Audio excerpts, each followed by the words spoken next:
And just in case if you haven't been keeping track of all the problems that we've been talking about at the jail, let's walk you through it.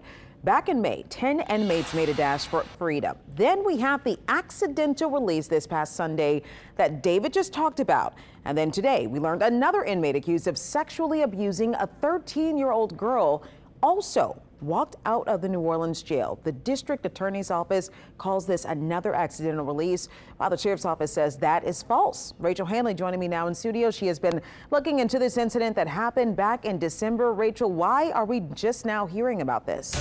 Because there was a letter that the district attorney sent to the sheriff. That was back in April, and it essentially told her to do a better job of keeping inmate records straight so that this wouldn't happen again. That letter was first brought to our attention when our partners at NOLA.com published parts of it this morning. We were able to obtain it too, and I've also been talking with the sheriff's office today. Here's what both sides had to say. The trial is supposed to start within months, and the charges are serious. 32-year-old David Jones was arrested in 2018. An NOPD detective wrote in his arrest papers that a woman contacted the police about her 13-year-old daughter who had run away a few days prior. She said she saw a video of her daughter on social media having sex with an adult man while 5 others looked on and chanted. The girl later told the detective the man had forced her to stay in a hotel, have sex with himself and multiple other men, and say she was 18, and when she didn't, she says he beat her. Police arrested Jones a month later.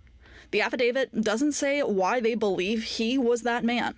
Over the next 6 years, he was in and out of jail, racking up more charges along the way, including for alleged domestic abuse. On May 28th of last year, his online court file shows his bond was revoked. On December 2nd, the district attorney's office tells us he left the jail anyway.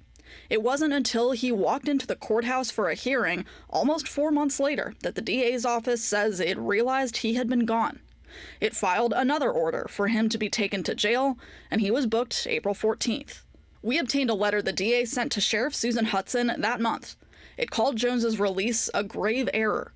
It added, quote, "I hope you will take this opportunity to review your policies and procedures to ensure that nothing like this occurs again."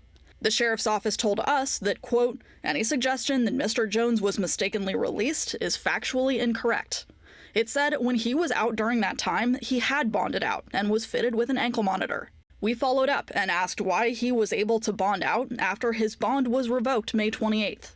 A representative told us, quote, "We are working to clarify it." As of today, records show Jones is still in the Orleans Justice Center. Now, again, that arrest was in 2018, and so today we were also looking into why it may have taken so long for Jones to be brought to trial. There's no one single explanation. Scrolling through his online court file, there's delay after delay.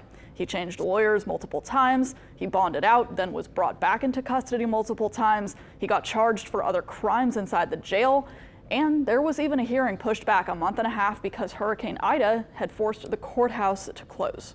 Oh, this is interesting to hear about, Rachel, and shocking again for us to hear about it for the first time right now in 2025. Thank you so much for that update.